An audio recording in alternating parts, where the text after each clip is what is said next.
Hello, good morning to all. एक बार फिर से श्री बालाजी एजुकेशन ग्रुप के ऑनलाइन प्लेटफॉर्म पे आप सभी का स्वागत है। Good morning. तो आज की थॉट ऑफ द डे है कि विश्वास ऐसी शक्ति है, विश्वास ऐसी शक्ति है जिससे उजड़ी हुई दुनिया में भी, जिससे उजड़ी हुई दुनिया में भी फिर से प्रकाश लाया जा सकता है। विश्वास ऐसी शक्ति है जिससे उजड़ी दुनिया में भी फिर से प्रकाश लाया जा सकता है। इसलिए खुद पर भरोसा रखें और चलते रहें, खुद पर भरोसा रखें और चलते रहें। तो आज का थॉट ऑफ द डे है कि विश्वास ऐसी शक्ति है जिससे उजड़ी दुनिया में फिर से प्रकाश लाया जा सकता है। इसलिए खुद पर भरोसा रखें और साथ और चलते रहें। तो हमेशा अपने आप पे विश्वास रखना चाहिए। तो विश्वास एक ऐसी शक्ति है जिससे आप अपनी लाइफ में चेंजेस ला सकते हो और मोटिवेशन मिलता रहता है। जो काम करना चाहते हो वो कर सकते हो। तो हमेशा अपने आप पे विश्वास रखें कि आप कर सकते हैं, तो 100% वो काम आप कर लोगे। आज हम पढ़ेंगे एमएसएन का टॉपिक है टॉन्सिल लाइटिस। टॉन्सिल क्या होते हैं? टॉन्सिल होते कहाँ हैं? तो टॉन्सिल होते हैं अपने गले के अंदर। माउथ जैसे ही ओपन करते हैं तो यहाँ पे जो ये दिख रहा है, ये पार्ट जो दिख रहा है, ये पार्ट दिख रहा है, वो क्या कहलाता है? ये टॉन्सिल कहलाता है। ये पार्ट जो दिख रहा है ये क्या कहलाता है? टॉन्सिल। और ये टॉन्सिल के नजदीक में ये जो पार्ट दिख रहा है ये कहलाता है वल्वा। ये वल्वा कहलाता है। और इसके ऊपर की जो ये है ये सॉफ्ट प्लेट होती है। और ये अपनी टंग, जीभ जो होती है, ये टंग है, ये टीथ है। और ये तो हो गया नॉर्मल स्ट्रक्चर, ये तो हो गया नॉर्मल स्ट्रक्चर। इसमें मेन अपन पढ़ रहे हैं इस टॉन्सिल के बारे में। ये टॉन्सिल में अगर इन्फ्लामेशन हो जाए, इन्फ्लाम हो जाए तो टॉन्सिल ऐसे नजर आते हैं। अगर टॉन्सिल में इन्फ्लामेशन हो जाए, देखो यहाँ स्वेलिंग नजर आ रही है, तो ये इन्फ्लाम टॉन्सिल है। ये टॉन्सिल में क्या हो गया है? इन्फ्लामेशन हो गया है। तो ये इन्फ्लामेशन वाले टॉन्सिल है। ये मैंने बताया था ये वल्वा होती है, वल्वा में इन्फेक्शन हो सकता है। तो अपन इसके बारे में पढ़ेंगे आज, टॉन्सिल के बारे में। ये एमएसएन का टॉपिक है, मेडिकल सर्जिकल नर्सिंग का टॉपिक है। तो उसके अंदर पढ़ेंगे, रेस्पिरेटरी सिस्टम की डिजीज के अंदर आता है। ठीक है। तो सबसे पहले कि टॉन्सिल होता क्या है? तो टॉन्सिल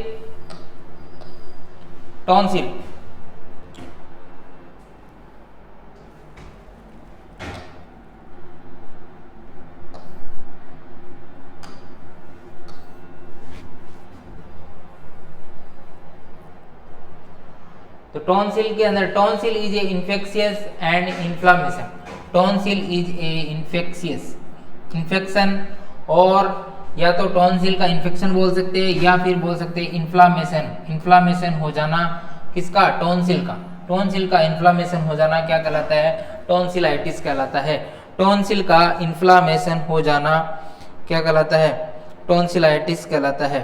इसको हिंदी में गलतुंडिका शोथ कहते हैं। हिंदी में इसे गलतुंडिका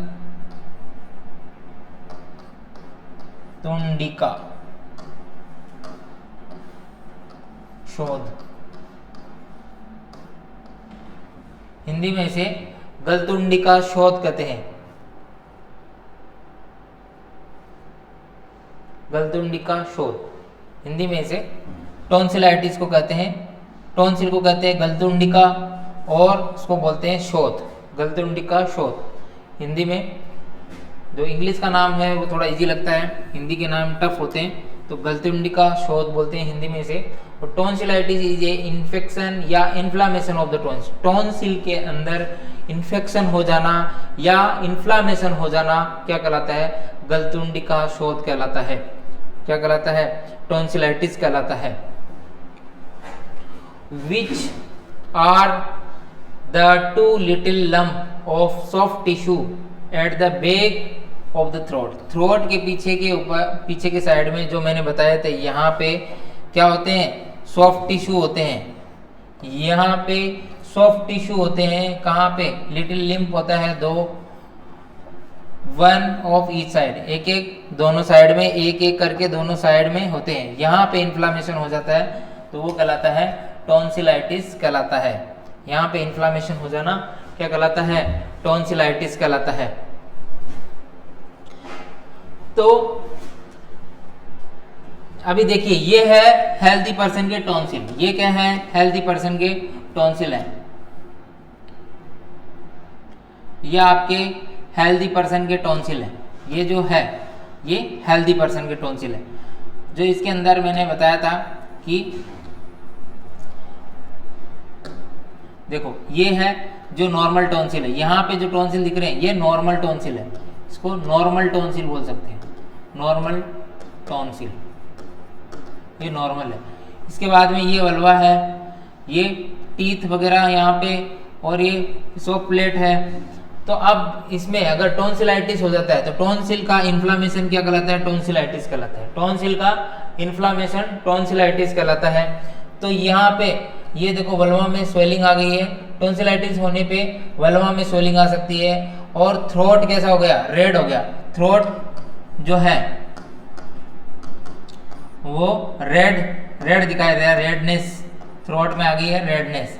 उसके बाद में यहाँ पे ये जो टॉन्सिलाइटिस हो गया, यहाँ पे व्हाइट पैच दिखाई देते हैं, व्हाइट पैचेस दिखाई देते हैं, और नोड्यूल दिखाई दे सकते हैं। व्हाइट पैचेस और नोड्यूल दिखाई दे सकते हैं टॉन्सिलाइटिस के, यहाँ पे व्हाइट पैच और नोड्यूल दिखाई दे सकते हैं। ठीक है। उसके बाद में है ये जो है टॉन्सिल कैसे हो जाएंगे? टॉन्सिल जो है वो रेड हो जाएंगे, रेड, और स्वेलिंग देखने को मिलेगी। यहाँ क्या हो जाएगा? सोलन, मतलब स्वेलिंग देखने को मिलेगी, टॉन्सिल में स्वेलिंग देखने को मिलेगी।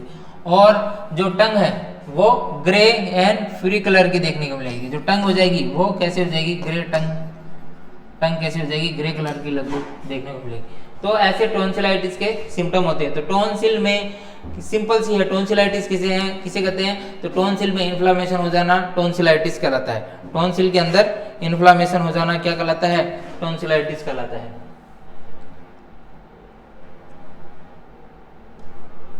नेक्स्ट है कि tonsil are an important part of immune system because they trap some the virus and make the person sick. तो टॉन्सिल क्या है? इम्पोर्टेंट पार्ट है। किसका पार्ट है? इम्यून सिस्टम का एक इम्पोर्टेंट पार्ट, महत्वपूर्ण हिस्सा है। टॉन्सिल जो है इम्यून सिस्टम जो है, अपना इम्यून सिस्टम जो होता है उसका महत्वपूर्ण पार्ट होता है। अपना इम्यून सिस्टम जो है उसका क्या होता है? इम्पोर्टेंट पार्ट है। इम्यून सिस्टम रोग प्रतिरोधक क्षमता है ना का जो है महत्वपूर्ण पार्ट है प्रतिरक्षा। इसको हिंदी में बोलते हैं प्रतिरक्षा। प्रतिरक्षा का इम्पोर्टेंट पार्ट है।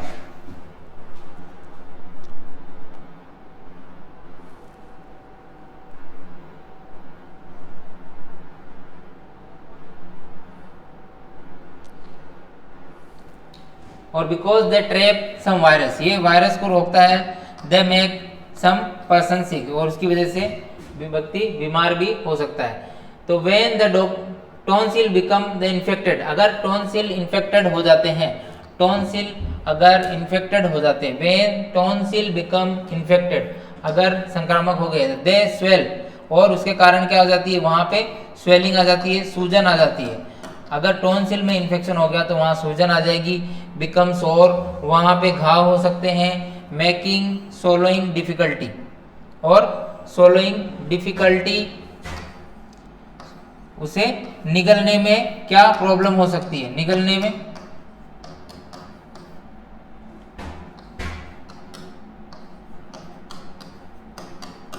में परेशानी होगी, कठिनाई होगी, परेशानी बोल सकते हैं, कठिनाई बोल सकते हैं हिंदी में। तो उसे निगलने में क्या होगी? डिफिकल्टी होगी, निगलने में उसे डिफिकल्टी होगी।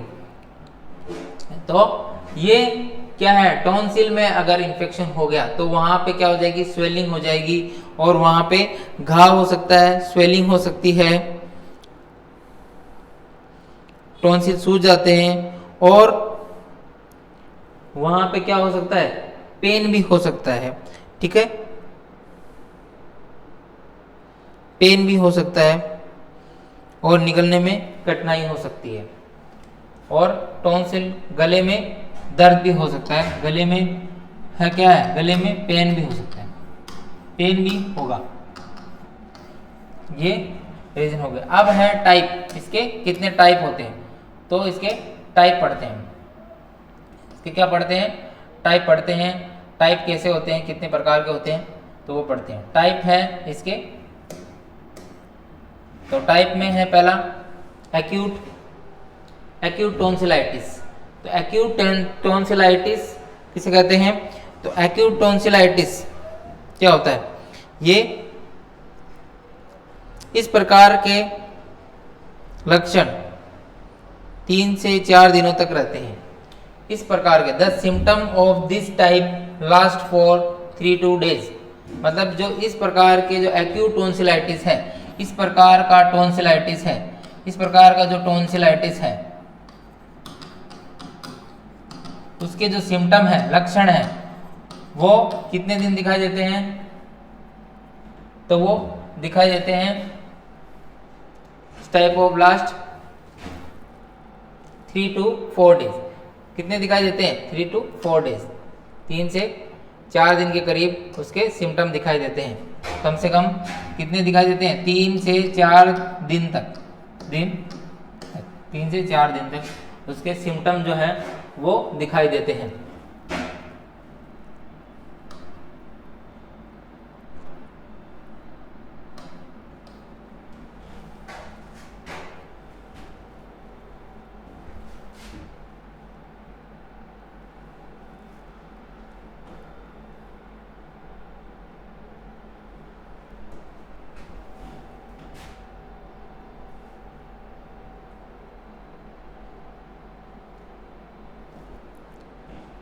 उसके सिम्टम जो हैं वो 3 से 4 दिन तक दिखाई देते हैं।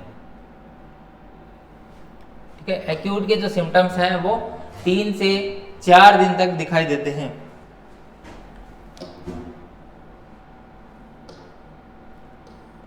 Acute tonsillitis symptom this type last 3 to 4 days, 3 to 4 days, 3 से 4 दिन दिखाई देते हैं on average, but they can be last up to 2 week. और ये 2 वीक रह सकते हैं, 2 सप्ताह तक रह सकते हैं, 2 वीक तक रह सकते हैं। ये क्या, 2 सप्ताह तक रह सकते हैं। तो एक्यूट टॉन्सिलाइटिस जो है वो कम से कम कितने दिन रहता है, 3 से 4 दिन तक रहता है।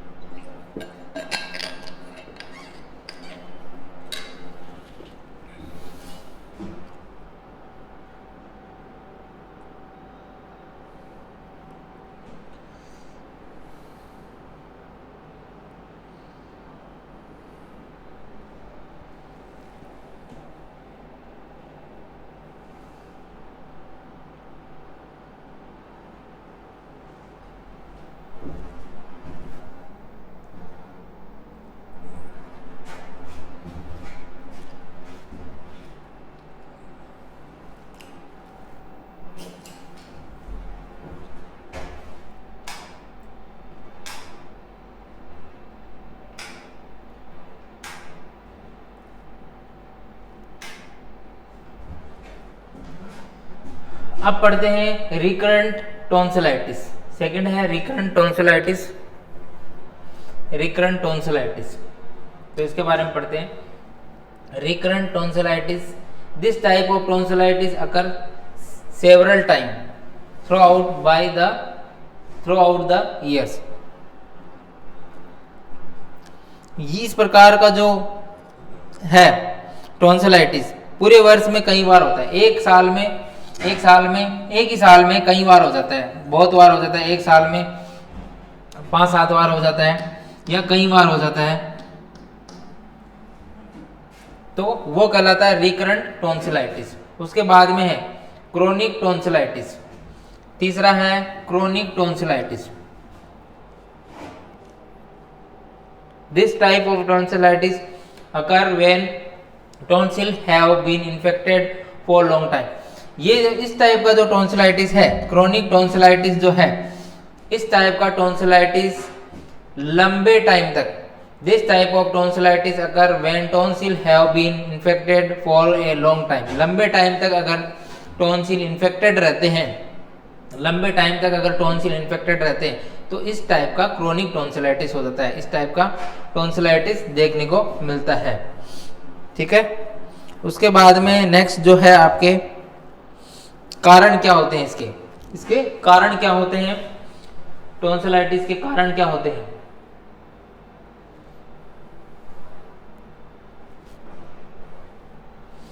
इसके जो कारण क्या क्या है, तो कारण जो है टॉन्सिलाइटिस के, सबसे पहला कारण है viral tonsillitis.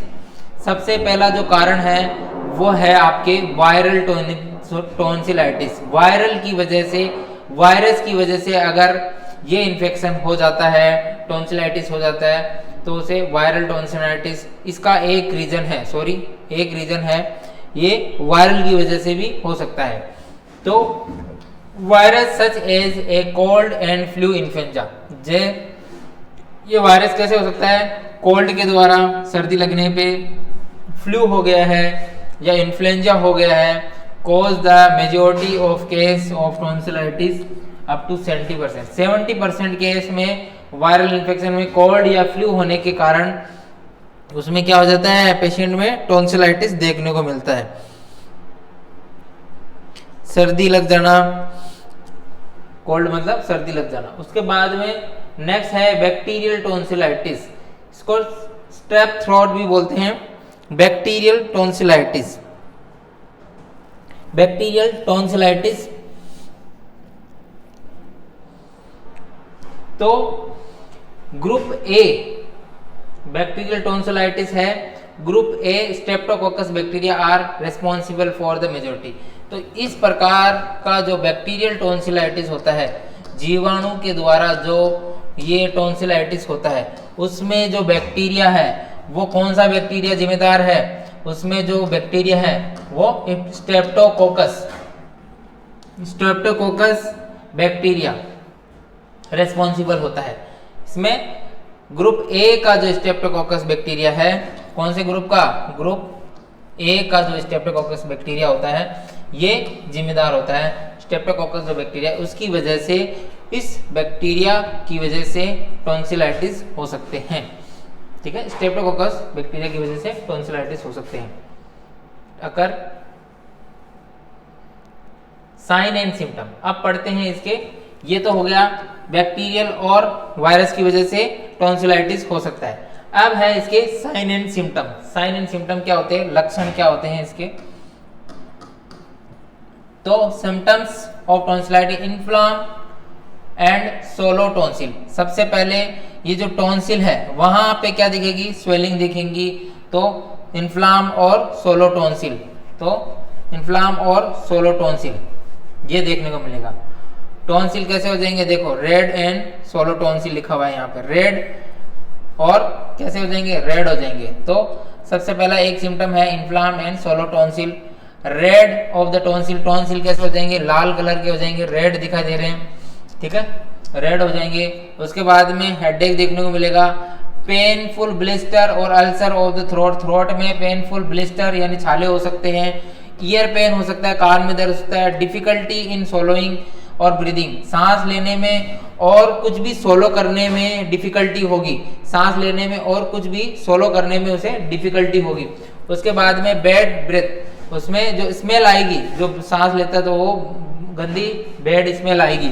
सोलोन gland in the neck and जो नेक की जो ग्लैंड होती है वहां पे भी सूजन देखने को मिल सकती है, जो कि एरिया में भी स्वेलिंग देखने को मिल सकती है। अब है जो मैंने पढ़ाए थे, दो कोज होते हैं बैक्टीरियल और वायरल।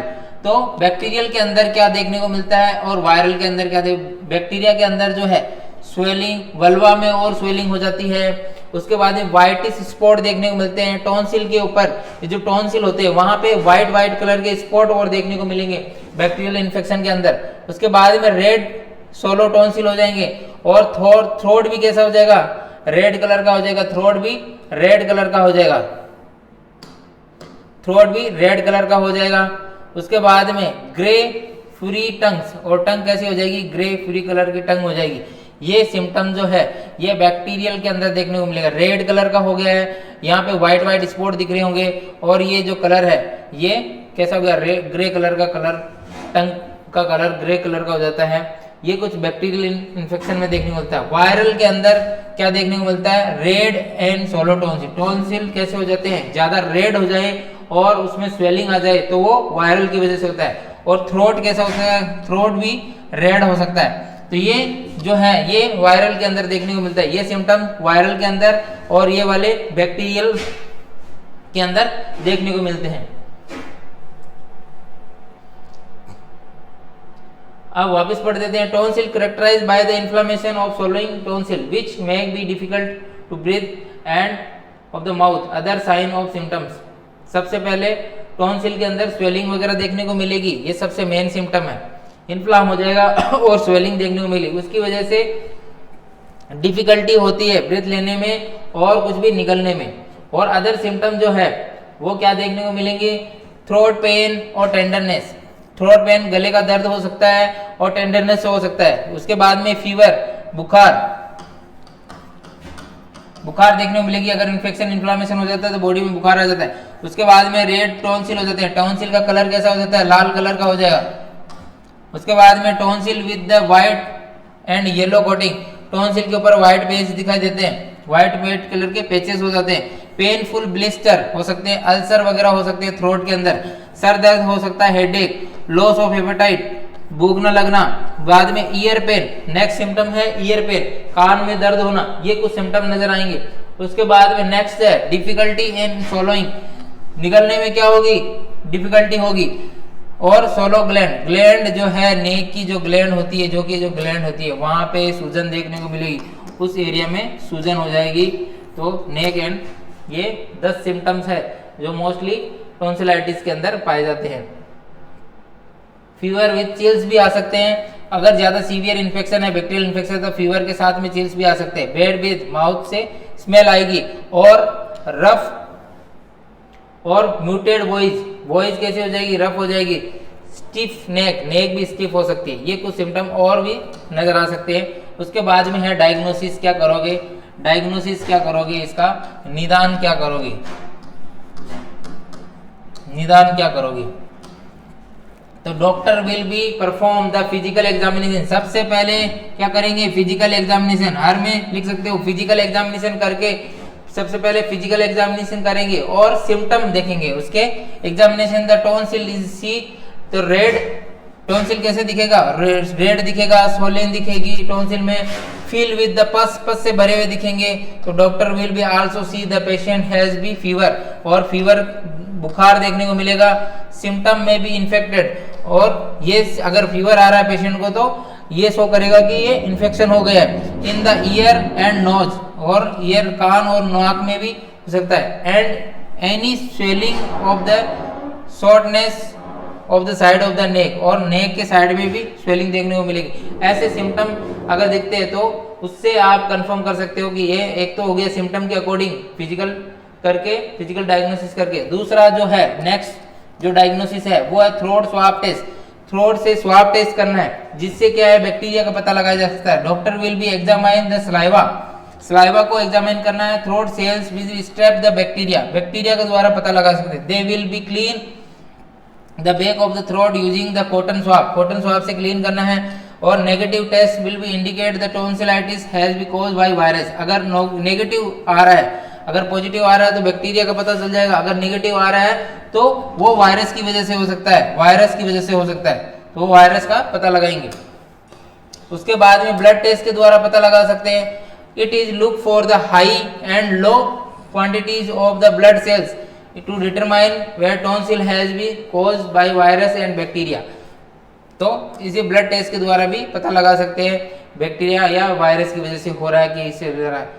और उसके बाद में नेक्स्ट जो है रेस के द्वारा पता लगा देते हैं। Scarlatina, a rash associate with the strep throat infection will be check by the doctor के द्वारा चेक किया जाता है। ये तो हो गए डायग्नोसिस, कैसे पता लगाते हैं। अब है मेडिकल मैनेजमेंट। क्या मेडिकल मैनेजमेंट करेंगे, ट्रीटमेंट क्या करेंगे, इसका ट्रीटमेंट क्या करेंगे, उपचार, ठीक है। The most frequent antibiotic treatment for the tonsillitis caused by group A streptococcus bacteria.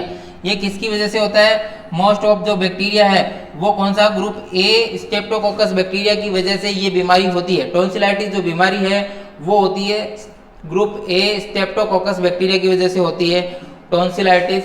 तो इसके लिए क्या देंगे? एंटीबायोटिक देंगे। तो एंटीबायोटिक में पेनिसिलिन देते हैं, एंटीबायोटिक में पेनिसिलिन देते हैं, और पेनिसिलिन और एमोक्सिलिन एक ही क्लास के ये दे सकते हैं। बैक्टीरियल अगर इन्फेक्शन हो तो पेनिसिलिन देंगे। Which should be give by the mouth for 10 days. और ये कितने दिन तक देते हैं? लगभग 10 दिन तक देते हैं। 10 दिन तक ये एंटीबायोटिक जो है, पेनिसिलिन की जो एंटीबायोटिक है, लगभग 10 दिन तक देते हैं।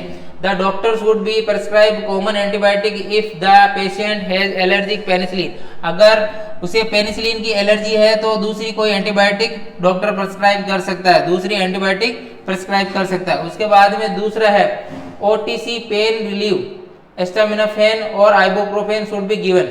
और कुछ पेन किलर दे सकते हैं, पेन किलर दवाइयां दे सकते हैं,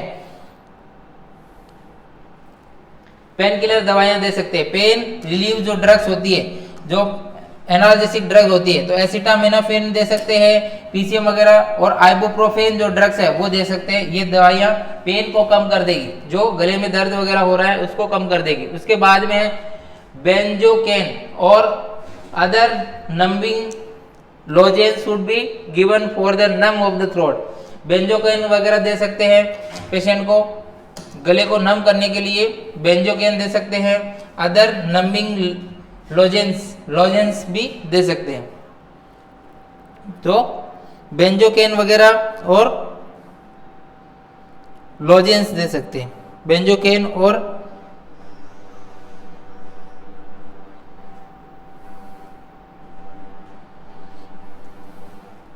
उसके बाद में नेक्स्ट है the patient should be rise mouth with warm salt water. जो वार्म साल्ट वाटर है उसके द्वारा पेशेंट को गार्गल वगैरह करा सकते हैं।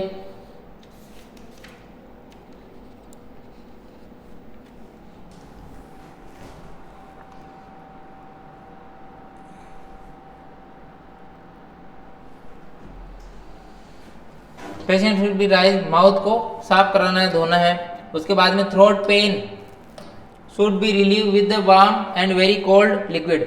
और जो थ्रोट पेन, गले का दर्द हो रहा है तो उसे वार्म और वेरी कोल्ड लिक्विड देना चाहिए, ज़्यादा ठंडा देना चाहिए, उसकी वजह से भी पेन कम हो सकता है। अब है सर्जिकल मैनेजमेंट। ये तो हो गया मेडिकल मैनेजमेंट, मतलब मेडिसिन से कैसे ट्रीटमेंट किया जाता है। मेडिसिन के द्वारा, एंटीबायोटिक के द्वारा और पेन किलर्स के द्वारा उसको रिलीफ दिया जा सकता है। कुछ गार्गल वगैरह दे सकते हैं पेशेंट को, बिटाडिन गार्गल वगैरह भी आते हैं, उसके द्वारा भी गार्गल करवा सकते हैं। और थ्रोट पेन कम करने के लिए आप उसको कोल्ड लिक्विड वगैरह भी दे सकते हो, वार्म लिक्विड या कोल्ड लिक्विड वगैरह भी दे सकते हो। अब है सर्जिकल मैनेजमेंट। सर्जिकल मैनेजमेंट में क्या करते हैं? टॉन्सिलेक्टोमी कर देते हैं, टॉन्सिल को ही उड़ा देते हैं।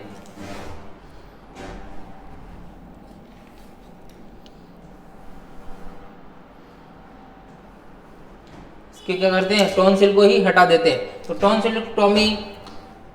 टॉन्सिलेक्टोमी is a surgery that remove tonsil. Tonsil को क्या कर देते हैं? रिमूव कर देते हैं, मतलब हटा देते हैं, वहां से हटा देते हैं, टॉन्सिल को रिमूव कर देते हैं। टॉन्सिल को ही रिमूव कर देंगे तो फिर कहां से टॉन्सिलेक्टोमी रहेगा ना। टॉन्सिलेक्टोमी क्या कर देते हैं? टॉन्सिल को रिमूव कर देते हैं with the scalpel if the patient has B tonsil at least 7 time in a year. अगर एक साल में 7, कम से कम 7 बार टॉन्सिलाइटिस हो रहा है तो उसे सर्जरी के द्वारा क्या कर देंगे? हटा ही देंगे।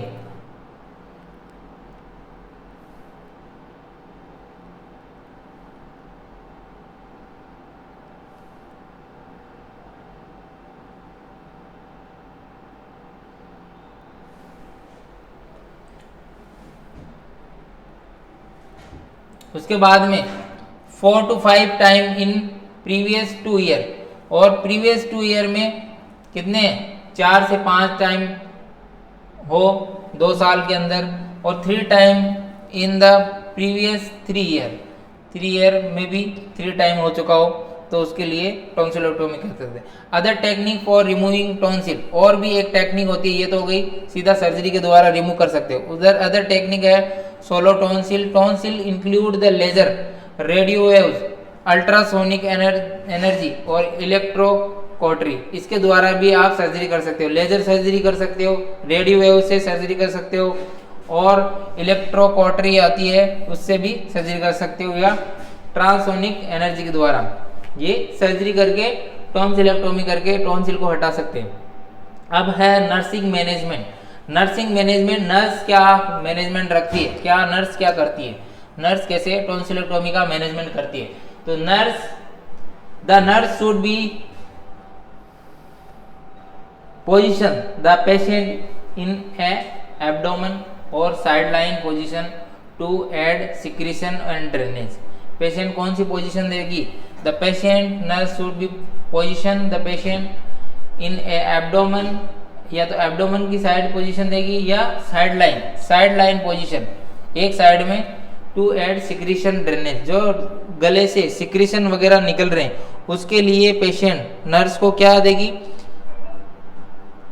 पेट के या बगल की स्थिति में, मतलब या तो पेट के बल लेटे या फिर साइड लाइन पोजीशन दे, जो गले से जो सिक्रीशन वगैरह निकल रहे हैं वो बाहर निकल सके, इसलिए ये पोजीशन देगी। She should be use tepid sponging for reducing temperature, temperature को कम करने के लिए स्पंजिंग वगैरह कर सकती है। पेशेंट में अगर फीवर आ रहा है, पेशेंट को अगर फीवर आ रहा है, पेशेंट को अगर टेम्परेचर अगर हाई है, पेशेंट का टेम्परेचर हाई है, टेम्परेचर हाई होता है तो उसे क्या कहते हैं, उसे कहते हैं फीवर मीन्स बुखार है पेशेंट को, तो उसका बुखार कैसे उतारना चाहिए, स्पंजिंग करके जो नॉर्मल वाटर है उससे स्पंजिंग कर सकते हैं पेशेंट की, जिससे क्या फीवर को कम किया जा सकता है। उसके बाद में she should be offer soft and liquid diet for the patient, patient के गले में हो रहा है दर्द, पेशेंट के गले में टॉन्सिलाइटिस की वजह से हो रहा है दर्द, तो कैसी डाइट देंगे, लिक्विड डाइट देंगे, सॉफ्ट डाइट देंगे, पेशेंट को देंगे लिक्विड और सॉफ्ट डाइट देंगे, पेशेंट को देंगे सॉफ्ट एंड लिक्विड डाइट देंगे। सी should be facility,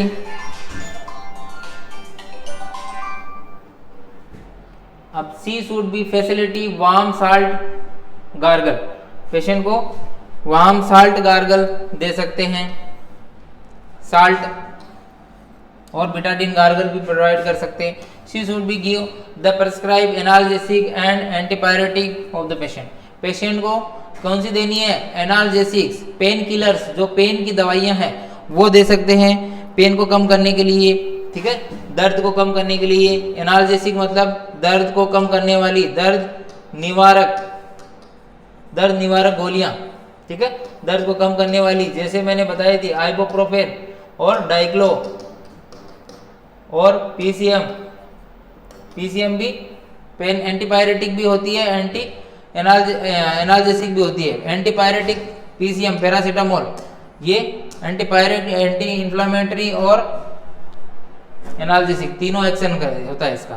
to the patient को प्रोवाइड कर सकते हैं, ये टैबलेट्स वगैरह प्रोवाइड कर सकते हैं, ठीक है। She should be explain the patient cause of disease to relieve anxiety, patient को अगर उसका कारण बताएंगे, किस कारण से ये बीमारी हो गई है, कारण बताएंगे, कोज बताएंगे, तो उसे की जो एंजाइटी है, जो चिंता है उसकी, वो क्या हो जाएगी, कम हो जाएगी। चिंता जो है वो क्या कम हो जाएगी, चिंता वो कम हो जाएगी। उसके बाद में नेक्स्ट है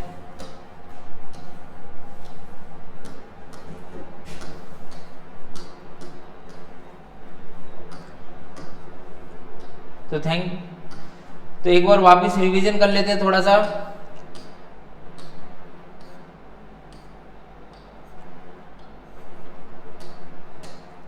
तो टॉन्सिलाइटिस किसे कहते हैं, तो टॉन्सिलाइटिस टॉन्सिल में इन्फेक्शन या इन्फ्लामेशन हो जाना, क्या हो जाना, इन्फेक्शन या इन्फ्लामेशन हो जाना क्या कहलाता है, टॉन्सिलाइटिस कहलाता है। टॉन्सिल कहाँ होते हैं, बैक ऑफ द थ्रोट होते हैं, गले के पीछे की साइड में, ये देखिए मुंह माउथ को ओपन करते हैं तो इस साइड में ये टॉन्सिल दिख रहे हैं, तो यहाँ पे ये टॉन्सिल हो जाना। इसके बाद में ये इम्यून सिस्टम इसका जो इम्पोर्टेंट रोल होता है वो इम्यून सिस्टम का इम्पोर्टेंट रोल होता है, इम्यून सिस्टम के अंदर इसका इम्पोर्टेंट रोल होता है। इसके 3 टाइप होते हैं, एक्यूट टॉन्सिलाइटिस, रिकरेंट टॉन्सिलाइटिस और क्रोनिक टॉन्सिलाइटिस। एक्यूट टॉन्सिलाइटिस अगर 3 से 4 दिन के करीब रहे एवरेज या 2 वीक तक तो वो एक्यूट टॉन्सिलाइटिस कहलाता है। अगर 1 साल में बार बार से टॉन्सिलाइटिस होता रहे 5-7 बार तो वो रिकरेंट टॉन्सिलाइटिस कहलाता है। उसके बाद में क्रोनिक टॉन्सिलाइटिस जो लंबे टाइम तक चले, कम से कम लॉन्ग टाइम तक इन्फेक्टेड रहे पेशेंट, तो वो क्रोनिक टॉन्सिलाइटिस कहलाता है। इसके कारण मैंने बताए थे, वायरल कारण हो सकता है, जुकाम वगैरह कोल्ड वगैरह लगने की वजह से, सर्दी की वजह से हो सकता है,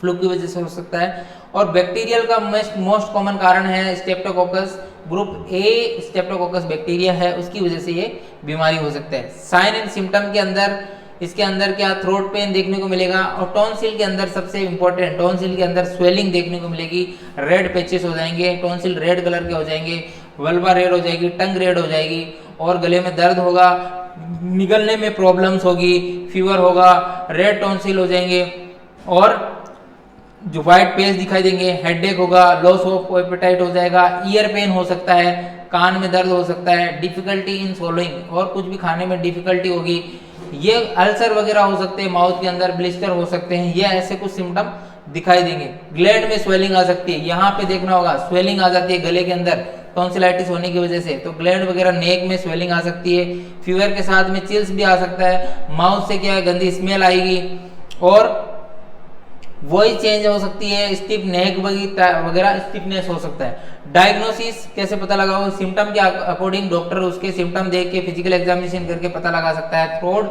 स्वाब टेस्ट के द्वारा हम उस बैक्टीरिया का पता लगा सकते हैं, अगर नेगेटिव आता है तो वो वायरल की वजह से हो सकता है, इससे भी पता लग गया। कुछ ब्लड टेस्ट के द्वारा भी हम पता लगा सकते हैं, WBC वगैरह देख के, CBC वगैरह देख के, हाई एंड लो देख के हम पता लगा सकते हैं, और रेसेस देख के हम पता लगा सकते हैं। उसके बाद में मेडिकल मैनेजमेंट के अंदर पेनिसिलिन वगैरह एंटीबायोटिक दी जाती है इसके अंदर, और अगर पेनिसिलिन की एलर्जी हो तो दूसरी एंटीबायोटिक दे सकते हैं। उसके बाद में पेन किलर दे सकते हैं इसके अंदर, आइबुप्रोफेन वगैरह, एसिटामिनोफेन दे सकते हैं, बेंजोकाइन वगैरह थ्रोट को नम करने के लिए दे सकते हैं। उसके बाद में गार्गल दे सकते हैं पेशेंट को, वो कौन से गार्गल, बिटाडीन गार्गल या साल्ट का गार्गल दे सकते हैं, और throat pen live with the cold water, cold liquid भी दे सकते हैं। सर्जरी के लिए टॉन्सिलेक्टोमी कर सकते हैं, टॉन्सिल को रिमूव करना टॉन्सिलेक्टोमी कहलाता है। उसके बाद में नर्सिंग मैनेजमेंट में मैंने बताया था उस पेशेंट को साइडलाइन पोजीशन दे, या फिर कौन सी पोजीशन दे, एब्डोमेन वाली पोजीशन दे, जिससे माउथ का कुछ भी सिक्रीशन है जो बाहर निकल सके। अगर पेशेंट को फीवर आ रहा है तो स्पंजिंग करें, अगर पेशेंट के गले में दर्द वगैरह हो रहा है, पेशेंट को हमेशा सॉफ्ट और लिक्विड डाइट देनी चाहिए, जिससे क्या कि निकलने में प्रॉब्लम ना हो।